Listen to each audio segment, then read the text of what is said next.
are here at one of South Florida's premier supercar and hypercar events down at Dania Point. We are at Exotics at Dania Point today, and it is one of the coolest events that you can attend down here in South Florida. I mean, the event hasn't even started, and look at the number of Pagani's behind me. We have Ferraris, we have Lamborghinis, we have multiple Bugatti Chiron here, and the day is just kicking off. This is one of the coolest events that you could possibly attend in South Florida. Come check out some of the cars with me.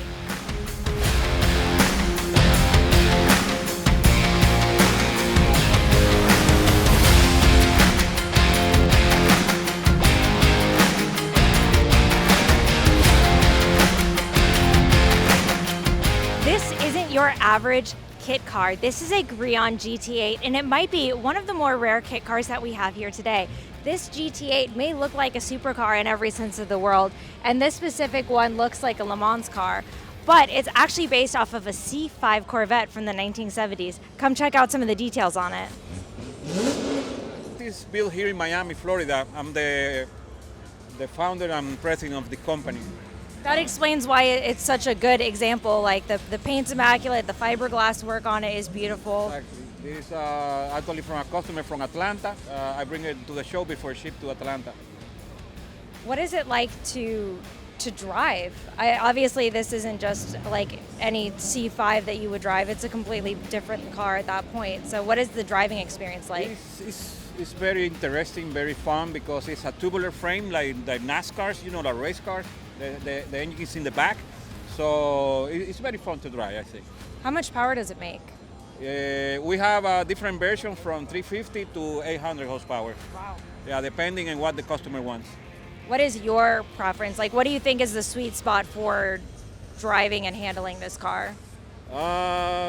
600, you know, it's very responsive, you know, but here it's difficult to do it in the street, but when you go to the track, it's another story. How much does it weigh? 2,700 pounds. Oh. Yeah. Awesome. Do you mind if we take a look inside? No.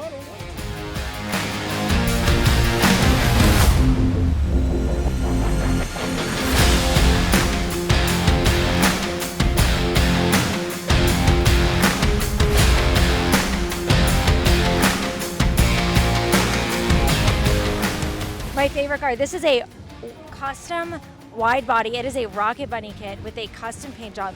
Look at this beautiful custom interior. Just complements the paint color so well. And you can also see this car pretty often at Supercar Saturday, which makes it extra special because he actually drives it and brings it out to a ton of events.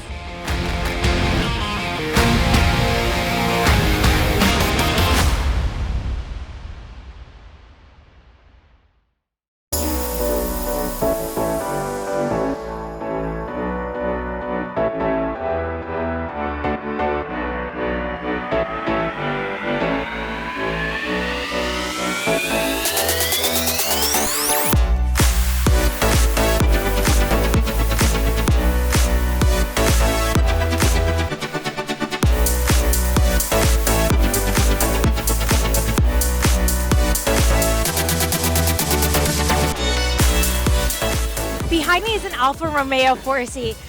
My favorite thing about this car is it is the sister car to the Lotus Elise if the Lotus Elise had a fully carbon body. Now, the downside of this car is though it does handle really well, it is turbocharged. It's only available in an automatic transmission. But don't let that fool you. The driving experience of these cars is absolutely insane. It's the closest you can get to driving a Lotus Elise, but actually enjoying a little bit of comfort. Come check it out.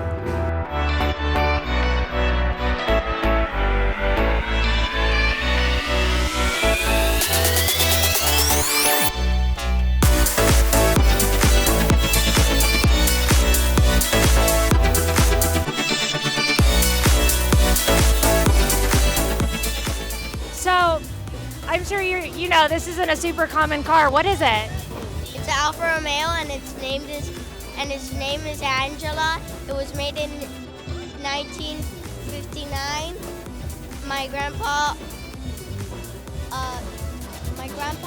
Ricardo Sador bought it in 2008. He's right behind you. He's the one who bought the car. So how long have you been driving it?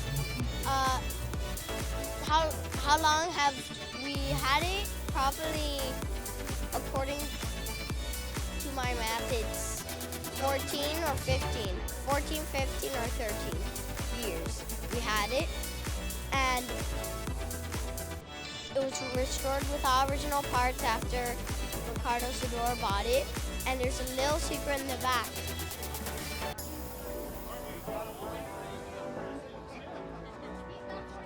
Rubber leg. So this rubber leg in the back was to distract the other racers. So it was like dangling in the air. So when they saw it, they're like, Did it stress people out? yeah, Who came up with the idea to have the leg out of the back? my grandpa. Oh, it's smart. Your grandpa's a smart man. How long have you driven it? Do you drive the car? Let's see. So 2008, 9, 1, 2, 3, 4, 5, 6, 7, 8, 9, 14. 14 years. 14 years since it was made. Awesome. Since my grandpa bought it. Do you get to drive it at all? No, but I get to see him drive it. Did you tell him that you're the co-owner of the car? I'm the co-owner of the car. That's super cool. Thank you for sharing your car with us today. Angelina? And what was your name? You could call me John, Johnny. John, Middle Angelina? name Luke, last name Romano.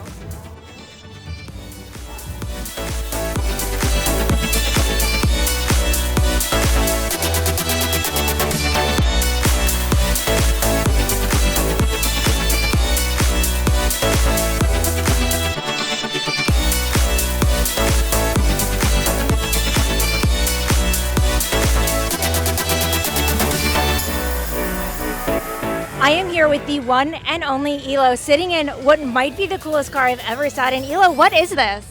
This is a 1966 Porsche Oil Stain Lab half 11 prototype out of California. How long have you had this car for? I mean, you have an insane collection just out here today, not including what you have at Supercar Rooms. Well, this is not mine. This actually I got down here specifically for this show. This belongs to Nick, and he's one of the best car builders ever. And the reason it's called half 11 is because he went home every day at half 11, and his girlfriend is like, do you know what time it is? It's half 11. So he says, I'm gonna call the project half 11. I love it. Do you know how long it took him to build this car? 4 years. And what is it powered by? I see the engine sitting right behind me. I bet this is loud. It is an LS, but it's a Porsche chassis, so it's a Porsche, but it's got an LS, and it's got an inverted with a upside down transmission, so it's thick, and he drives it like he stole it. I mean, this car was at Pebble Beach, and it won People's Choice.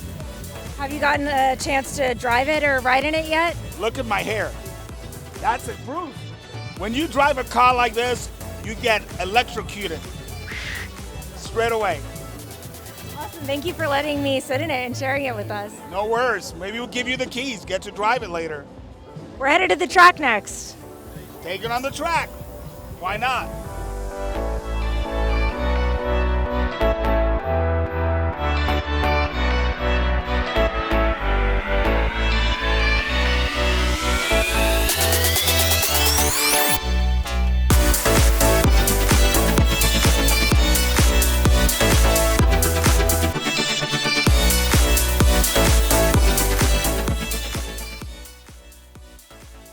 Hey guys, how you guys doing? My name's Tiago. This is my Testarossa. We did this in collaboration with Supercar Rooms. It has a story behind it. The story is that recently there was a long-lost interview with Ferrari Enzo. So before he passed away in late 80s, there's very few interviews with actual Enzo talking in a camera. So in the interview was during the development of the 288 GTO and the Testarossa. And he says that if he had money was no object, he would build, instead of calling it the Testarossa, he would call it the Testa de Oro. So Testarossa means redhead, and that's why the engine heads are red. He would actually do them out of gold because gold doesn't conduct heat. So he would actually call it the Testa de Oro, which means head of gold. So instead of redhead, it would be gold head. So with that, we built this car as a tribute to what what Enzo may have built if money was no object. He would have built the engine heads out of gold, and he would have. So we wrapped the car in gold. Now the gold that this is not a normal gold. This is a new gold wrap that just came out. Typical gold wraps are actually yellow. They're more like 14 karat gold. They're not deep and really look like a gold bar. So this wrap came out. It literally looks like a gold bar. It has the depth. It has the black in it. And it's much harder to work with. It's like a thicker wrap. You can't use heat. So, actually the wrap guy, I don't even know if he wants to do it again because it's a pain in the ass to do. So we did the wrap. There's more to it. So actually, originally we took out the vents because we had to take them off to wrap the car anyway. What's interesting about the history with the Ferrari, and we debated on whether or not we were going to put the cheese graters back on, because this was not part of the original design in the Testarossa in 1984. In 1984, when they designed the Testarossa, they wanted to make these huge vents for the intercoolers that are right back here. And when they did that, they finished developing the car. They did all the tests and all the crash tests. And then the National Highway and Safety Administration said these vents are too big and kids can get sucked in, and little animals and kids can get stuck inside. So the National Highway and Safety Administration made them put these vents on. Originally, it's just one big, huge opening. In the 80s, they said that's not cool. You can't do that. Nowadays, obviously, you have all these supercars with huge vents on the side. It's normal. But this was actually the first car ever that was designed with huge supercar cooling vents, even though you can't tell because they made them put these cheese graters on. So the actual design that this car came out with, when Enzo came up with this car, he was very ahead. He saw the future, he put these huge vents on. So we ended up putting the vents back on, but we might end up taking them back off and making the car look the way it was intended. But that's it. So it's a gold wrap Testarossa. Most people won't even wrap a Testarossa. People think wrapping a Testarossa is insane. It's like sacrilege. It's like the most unmodified Ferrari out there. Like nobody modifies a Testarossa. So, Elo called me up, say, hey, let's wrap the Testarossa in gold. And I was like, you know what? Told me the story, and I'm like, let's do it. So yeah, there it is. We kept everything original. The wheels are original, painted black. We kept the original black trim. All we did really was just change the color. Usually these are color matched, so they would be gold and gold, but we left it black and we also blacked out the mirrors. So, but other than coloring, the car's original. It's OEM. OEM height, pretty much the way it came out of the factory. So it's not a modified Testarossa. So if you guys want to see the inside, you can.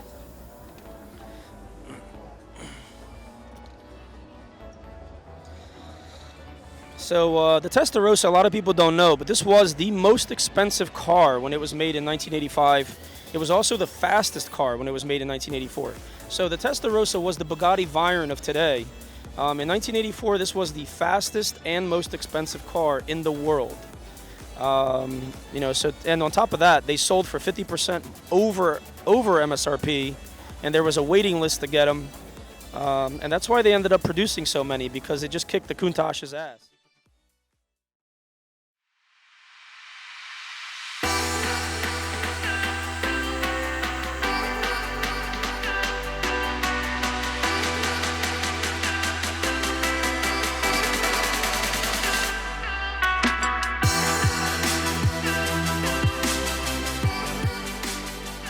Every time I turn around, I swear there's a new Bugatti behind me, because we are here with Bugatti Broward. They have a Chiron over here. A Veyron just pulled up over there. They have one over there that we haven't uncovered yet. Absolutely spectacular spec. I actually haven't seen this one in person, so let's go check it out.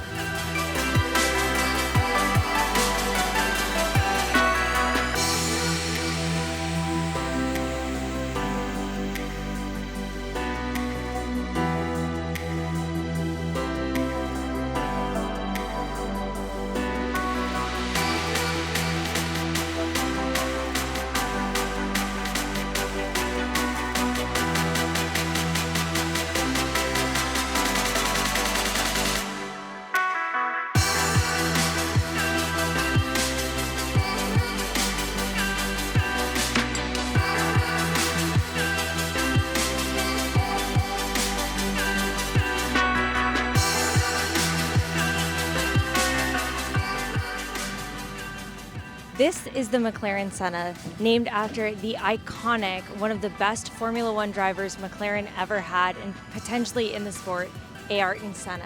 The McLaren Senna is incredibly rare and a special car. With its twin turbocharged 4-liter V8, the McLaren Senna reaches a top speed of nearly 208 miles per hour from almost 800 brake wheel horsepower. It is as close as you can get to a street legal race car, and it looks something akin to an alien spaceship with the insanely aggressive aerodynamics of the car, the cutout vents, and this completely OE wing.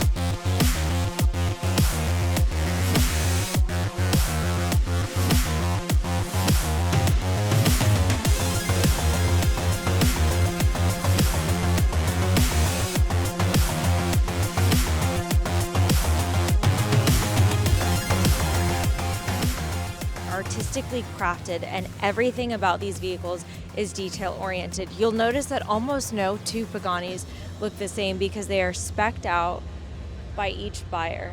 They're designed by Horacio Pagani, and there's so much of this car to talk about. I could do it until I'm blue in the face. This is a Huayra Roadster BC, and it is absolutely beautiful. Take a look at these side view mirrors. They may look a little odd from the placement and also the shape, but they're designed to look like a woman's eye. The interior of the Pagani Huayra Roadster BC is designed, much like most other Paganis, to look like the cockpit of an airplane. They're incredibly dynamic and driver focused, but they also at the same time look like the inside of a fine Italian wristwatch. The dials, gauge clusters, the aerodynamics, everything about these cars is incredibly intricately designed, and you would never look at a Pagani and say, this reminds me of just about any other vehicle, because chances are it doesn't.